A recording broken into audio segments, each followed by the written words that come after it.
देश हमेशा याद रखे। विगत कुछ वर्षों में नक्सलियों के खिलाफ लड़ाई निर्णायक मोड़ पर पहुंची है और इस दुर्भाग्यपूर्ण घटना ने इसको और आगे बढ़ाने का काम किया है। हम 2 मकाम और आगे बढ़े हैं। आज छत्तीसगढ़ शासन के मुख्यमंत्री बघेल जी के साथ सभी फोर्स के अफसरों के साथ अभी रिव्यू मीटिंग भी की और रिव्यू मीटिंग के अंदर ये लड़ाई की गति किसी भी तरह से कम न हो, ये सुझाव अफसरों की ओर से ही आया, जो बताता है कि हमारे जवानों का मोरल अभी भी इंटैक्ट है और आगे बढ़ा है। और मैं देश को विश्वास दिलाना चाहता हूं कि लड़ाई रुकेगी नहीं और गति के साथ आगे बढ़ेगी और इसको हम अंजाम तक ले जाएंगे। ये लड़ाई में अंत में नक्सलवादियों के खिलाफ हमारी विजय निश्चित है। विगत 5-6 सालों के अंदर छत्तीसगढ़ के अंदर जितने भी कैंप अंदर तक ले जाने थे उसमें काफी बड़ी मात्रा में हमें सफलता मिली है। छत्तीसगढ़ शासन और भारत सरकार ने मिलकर अंदर जाने की गति को बढ़ाया है और उसी ही जुल्लाहट में इस प्रकार के घटनाएं सामने आती हैं। विकास के मोर्चे पर भी ढेर सारे काम हुए हैं। कोरोना के कारण थोड़ी गति विगत 1 साल में मंद हुई है, मगर मैं मानता हूं कि जितने भी सुझाव ट्राइबल जनप्रतिनिधि की ओर से, मुख्यमंत्री छत्तीसगढ़ की ओर से, छत्तीसगढ़ के सांसदों की ओर से मिले हैं, वो सभी पर कार्यवाही चालू है। तो ट्राइबल एरिया के अंदर एक और विकास के काम को तेज करना और हथियारी ग्रुपों के खिलाफ लड़ाई को तीव्रता के साथ आगे बढ़ाना और उसको अंजाम तक ले जाना। दोनों मोर्चों पर दोनों सरकारें मिलकर मक्कमता के साथ लड़ रही है। देश के प्रधानमंत्री मोदी जी ने ये पूरी लड़ाई को लॉजिकल एंड तक ले जाने के लिए भारत सरकार की प्रायोरिटी पहले से ही तय की हुई।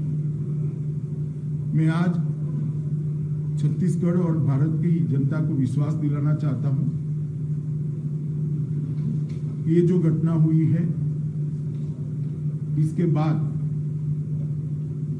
ये लड़ाई और तीव्र करेंगे और ये लड़ाई को हम निश्चित रूप से विजय में परिवर्तित करेंगे। जो जवान शहीद हुए हैं उनके परिजनों को भी मैं ये बात कहना चाहता हूं कि आपके भाई ने, आपके पति ने, आपके बेटे ने जो देश के लिए सर्वोच्च बलिदान दिया है उसको देश कभी भुला नहीं सकता। मैं भारत सरकार की ओर से आपको इतना ही कहना चाहता हूं कि संकट की, दुख की इस घड़ी में पूरा देश आपके साथ खड़ा है और आपके परिजनों का जो बलिदान है वो व्यर्थ नहीं जाएगा। इन्होंने जिस उद्देश्य के लिए अपना सर्वोच्च बलिदान दिया है वो उद्देश्य को हम जरूर सिद्ध करेंगे। फिर से एक बार मैं शहीद हुए जवानों को श्रद्धांजलि देना चाहता हूं और उनका सर्वोच्च बलिदान जो है वो व्यर्थ नहीं जाएगा, इसके लिए मैं देश को विश्वास दिलाता हूं। हवाई हमला भी सर, नक्सलियों से वार्ता की कोई उम्मीद बाकी है? हवाई हमले को लेकर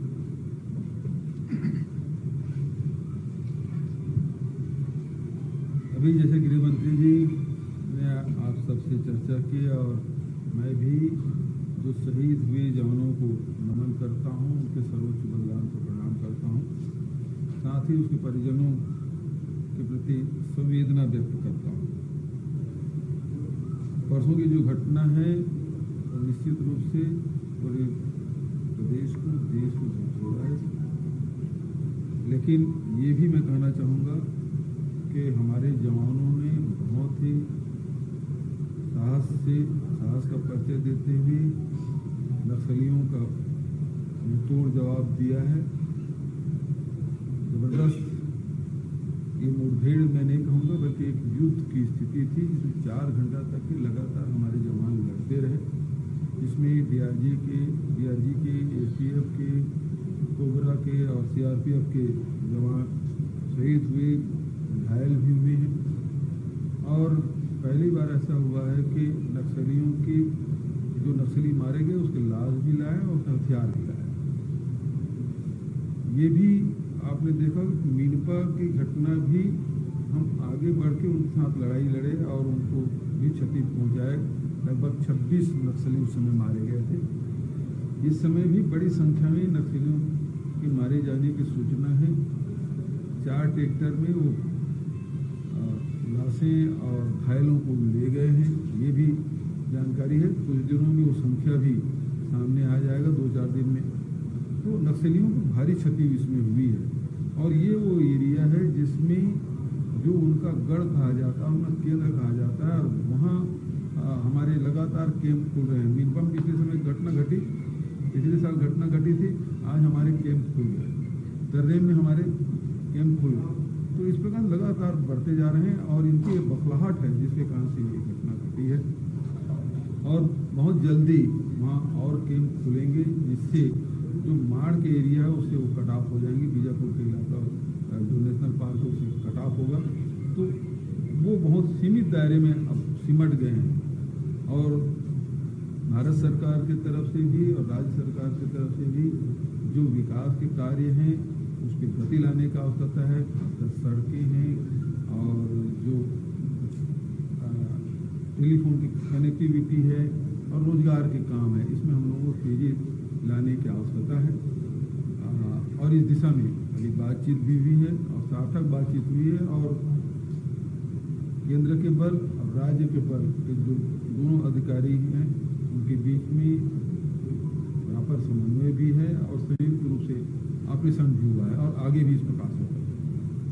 आज केंद्रीय मंत्री यहाँ पर हैं और नक्सली समस्या लगातार बढ़ती जा रही है। जो अभी जो बैठक हुई है उस बैठक में आप पूरा विश्वास है कि केंद्र से आप जो सहयोग मांग रहे हैं वो सहयोग मिलेगा? बिल्कुल समन्वय है और हम लोग अपनी डिमांड रखे हैं।